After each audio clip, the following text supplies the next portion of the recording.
ความรู้สึกมาตั้งแต่เกิดเดี๋ยวนี้มันไม่เคยเปลี่ยนแปลงแต่เราจะมาดูมันมาศึกษามันเมื่อปวดขาเมื่อโยมเป็นตัวเล็กๆกับเดี๋ยวนี้มันต่างกันไหมไม่ต่างใช่ไหมการไอคอกๆเนี่ยสมัยเมื่อเป็นเด็กเล็กๆแต่เดี๋ยวนี้มันก็ไม่ได้ต่างอันเดียวกันนั่นแหละอาการมันจะไอเห็นไหมอันนี้คือความรู้สึกโดยเป็นปรมัตถ์มันไม่เปลี่ยนแปลงเมื่อเรารู้อย่างนี้ถ้าหากเราไปอาศัยแต่สมมุติคือรูปถ้าพูดถึงรูปก็คือพูดถึงสมมุตินะถ้าไปอาศัยรูปอย่างเดียวเนี่ยมันเปลี่ยนแปลง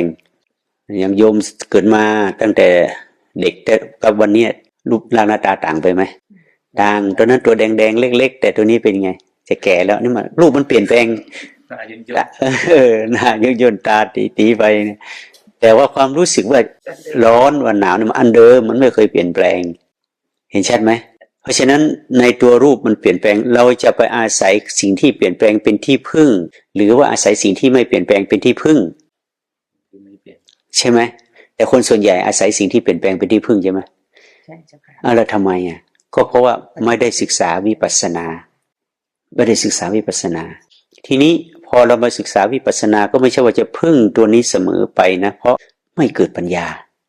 ไม่ใช่ว่าเราไม่มีปัญญานะมีอยู่แต่มันไม่เกิดเหมือนกับเมล็ด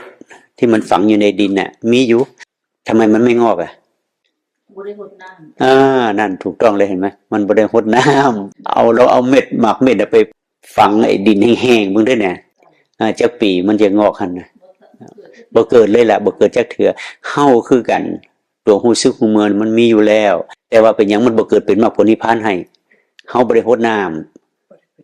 ำหมายความว่าอย่างไรรดน้ำคือศรัทธาคือฝนเมื่อศรัทธาฝนตกลงมาแล้วมันก็สิ่งที่งอกแต่มันงอกขึ้นมาแล้วถ้าบ่มีผู้ดูแลรักษา